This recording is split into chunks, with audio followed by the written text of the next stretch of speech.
Hello folks, and welcome to my review of this camera, the Olympus OM2.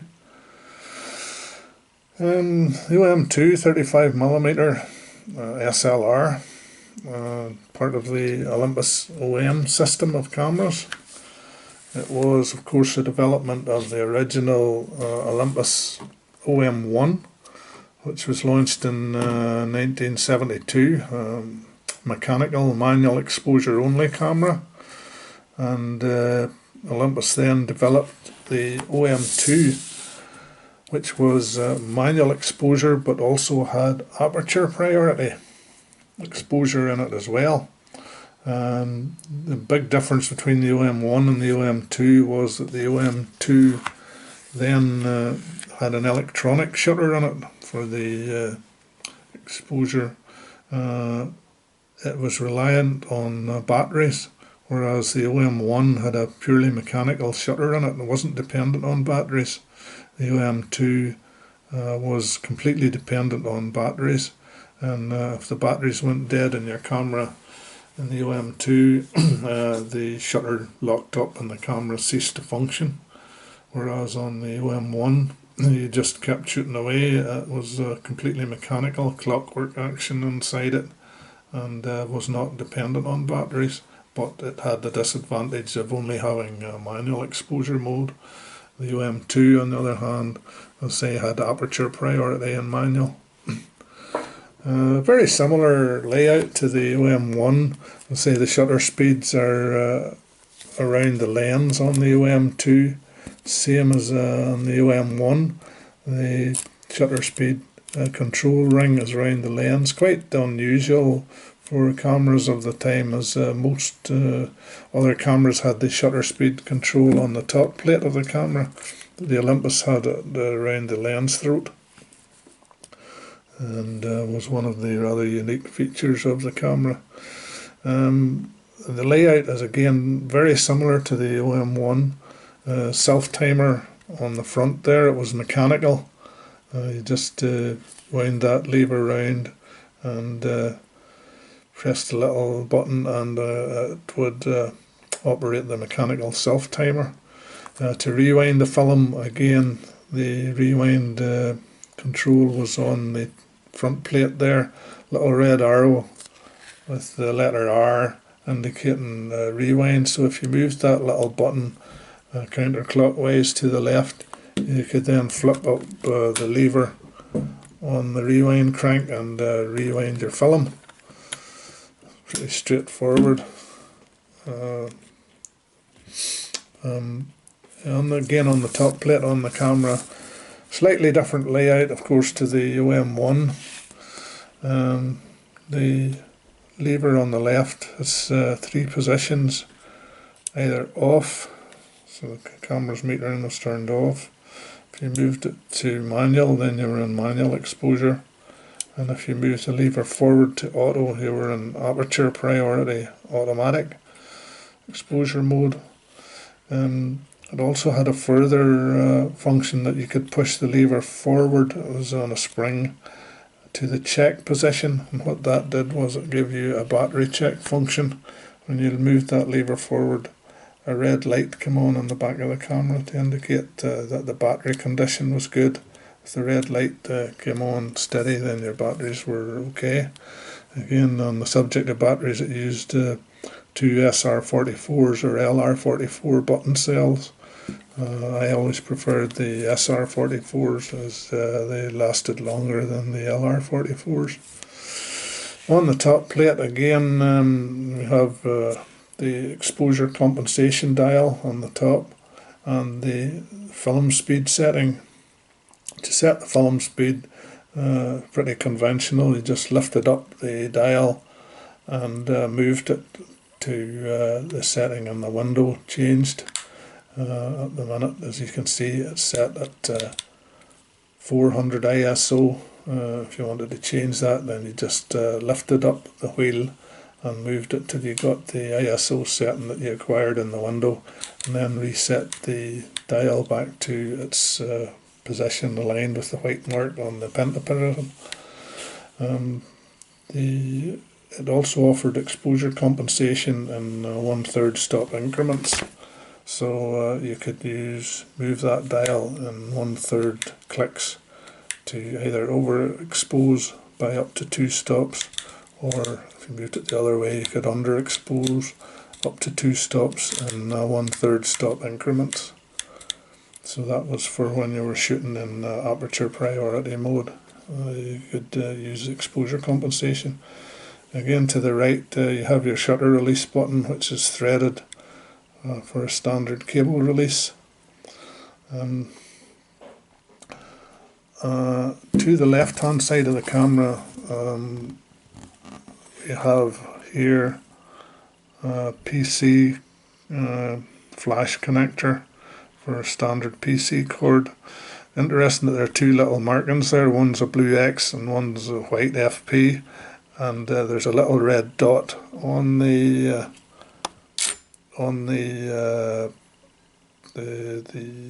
PC connector. At the minute, the little red dot, as you can see, is aligned with the blue X, which means that the PC connection is set for electronic flash. If you moved that little red dot up to FP, then that was for the old type of bulb synchronization for flash. But for electronic flash, you had to make sure that that little red dot was lined up with the blue X, so that it was set for electronic flash. Again, the shutter runs from B setting all the way up to 1/1000th of a second in manual or aperture priority. Of course, in aperture priority, the automatic setting would actually allow you for longer exposures than 1 second in the auto exposure mode. The OM2 had a long exposure mode of up to a minute in auto exposure. The later OM2 variant of this camera increased that up to 2 minutes in auto exposure, but the original OM2 camera could manage up to a minute, good for low light photography. Another development of the OM2 was that it was capable of through the lens flash, whereas the OM1 wasn't. It just had simple auto flash or manual. The OM2 introduced through the lens flash capability onto it, and with that in mind, the original OM2 came with a hot shoe called the Hot Shoe 2, which was compatible with a flash gun called the Olympus QA310, which offered through the lens flash via the Hot Shoe 2 on the camera. There was later on Olympus developed the T series of flash guns, the T20, T32, and I think they even had a T45 as well. But the two examples that I have are the T20, Olympus T20, which is, as the name suggests, has a guide number of 20 in meters at 100 ISO. Pretty basic little gun, just no bounce flash capability on it, and a guide number of 20. You could either use it in through the lens or auto setting. The T32 was a more powerful flash gun, guide number, as the name suggests, 32 in meters at 100 ISO, and again it had through the lens flash capability. One thing I will say about the T series of flash guns, both of them, because of their physical design, they used to sit quite low in the camera. The flash was quite close to the lens axis, which resulted in red eye a lot, which is why I personally never really liked using the T32 or any of the T-series guns in the hot shoe on the camera. I prefer to take them off the hot shoe and use them either on a bracket off camera flash rather than in the hot shoe, because you did tend to get a lot of red eye with those particular T-series guns if you used them in the hot shoe. So just a little tip there for anybody that was thinking of using those type of guns on the OM2. You're better not using it in the hot shoe. As I say, the hot shoe on the OM2, it used either the hot shoe 2, which was for the QA310 gun. I don't have a QA310 to show you, I just have the later T-series guns. And for the later T-series guns, you had to use the hot shoe 3, which this particular camera has fitted to it at the minute. As I say, the hot shoes were detachable on the OM2 and the OM1, and you had to have the appropriate hot shoe for the type of flash you were using. So this particular hot shoe, which is a hot shoe 3, was designed for the T-series flash guns, the T20, T32, whereas if you had a hot shoe 2 on the OM2, then it was only designed to be used with the QA310 flash gun. The Olympus OM1, it just used a much more simpler shoe called the shoe 1, the hot shoe 1, and it didn't have, of course the OM1 doesn't have any through the lens flash capability, so all it had was a single contact, and it used the hot shoe 1. The later derivatives of the OM2, the OM2N, which was launched in 1995, I think. No, I beg your pardon. 1979. 1979. The OM2 came out in 75, and the OM2N came out in 79. It had another type of hot shoe in it called the hot shoe 4, which was unique to the N series cameras. Either the 1N, the Olympus 1N, or the Olympus 2N used the hot shoe 4. It was slightly different in that the hot shoe 4 had 3 little contacts on it, 2 thin pins and a thick center contact, and it was unique to the OM1N and the OM2N. It only fitted those cameras, the shoe 4. It wouldn't have fitted the OM2 camera. OM2 had its own hot shoes, the shoe 2 and the shoe 3. So slightly confusing there, but to sum up, basically if you had an OM1, you had to use the Olympus hot shoe 1.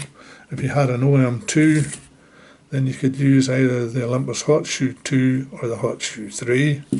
If you had an OM2N, then you had to use the hot shoe 4. So that was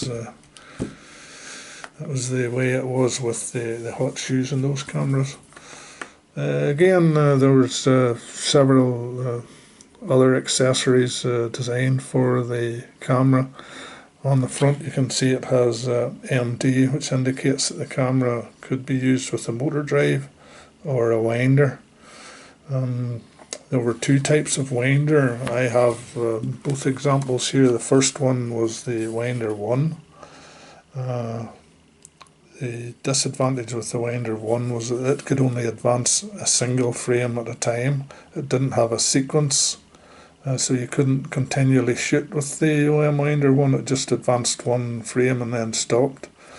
The later winder 2, Olympus OM winder 2, was different in that you could either advance in a single frame at a time or sequence. So the OM winder 2 could shoot at 2 frames a second. So a better choice of winder if you were going to use the winder on the camera. It attached quite simply just by, once you had removed the plate on the bottom of the camera. There's a little plate that covers that up normally, but that's the motor drive or the winder coupling. You have to remove that little plate before you attach the winder. The other plate there is the covering for the batteries. I'll say the OM2 and the OM2N both used SR44s, LR44 button cell, 2 button cell batteries. And the winder attached quite simply. There's a little locating pin there, and you just screwed it onto the bottom. And then you had your winder attached to the camera like that. The release button was there, and as I say, on the winder too, as long as you held that button down, the camera would advance in a sequence at 2 frames per second. Beside it there is a little electronic release.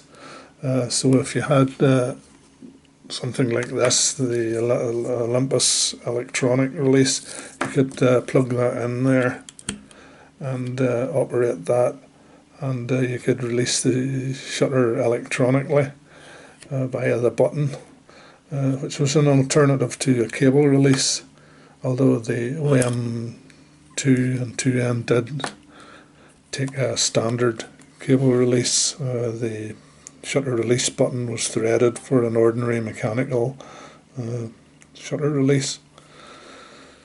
So quite a sophisticated camera compared to the OM1. As I say, it had introduced through the lens flash capability to the camera. Through the lens flash was a lot more sophisticated than the ordinary computer flash that preceded it. Basically, with through the lens flash, the camera itself controlled the output of the flash, rather than with old computer flashes you had to match the camera up to the flash output. But with through the lens flash, as the shutter opened, the camera determined the output of the flash. So through the lens flash was a lot more sophisticated, and you could use virtually any aperture you wanted with through the lens flash, whereas with the old type computer flash you were limited as to what apertures you could use. Much more limited. So as I say, the OM2 had through the lens flash, as did the later OM2N derivative. The major change with the major difference between the 2 and the 2N was the longer auto exposure in Aperture Priority. It also had, the 2N had a flash confirmation light in the viewfinder. But other than that, the cameras were very similar. Not a great deal of difference between them. But if you can, I would suggest that if you can get the later OM2N, I would buy it in preference to the OM2. Just from the point of view that the camera will be younger and will have less wear on it. So I would say if you have a choice, get the OM2N if you can. Again, they're available obviously in chrome finish as well. Like this is an OM1, but the OM2 and the OM2N were available in chrome finish. I happen to have the black versions of these. I think I prefer the black finish myself, but obviously you can get them in the chrome finish too. But a very nice all-around camera, the Olympus OM2 and the OM2N. Very capable and lovely handling cameras with a very smooth shutter wind-on, shutter release. Of course, they were superseded later on by the OM2 spot program, and later again by the OM3s and the OM4s and the OM4 TIs. I do have a review of the OM4 TI if you want to check it out on my YouTube feed. That's another nice camera.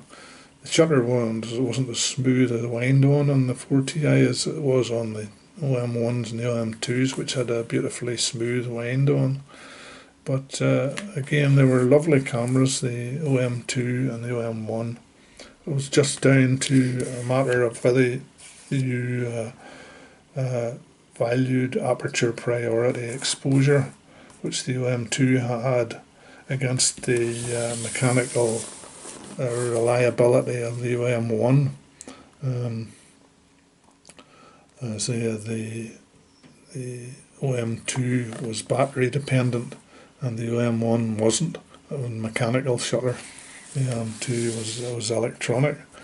Just on that point, if the OM2, if you were shooting and the batteries went dead on it, what it did was it actually locked up the mirror, and you couldn't advance the camera, and if you pressed the button to release the shutter, nothing happened. What you had to do was, on the bottom of the camera, you will see the word reset and a red asterisk beside it. You had to move that reset asterisk round until it lined up with the red mark there. And when you did that, that would reset the shutter on the camera. The mirror would come down and the camera would unlock itself. But if you didn't know that, you would sometimes you would think that the camera had failed on you, because, as I say, when the batteries went dead on the OM2 and the OM2N, the shutter locked up on it, and the only way of releasing it was to bring that mark round to line up with the red mark there, and that would release your shutter and reset the camera. On the OM2N, it doesn't actually say reset. There's no actual reset, but again, the same principle applies. What you did was you brought the B setting round on the camera. You brought it right up to the red button there, and that would reset the shutter on the OM2N, just in the same way that the OM2.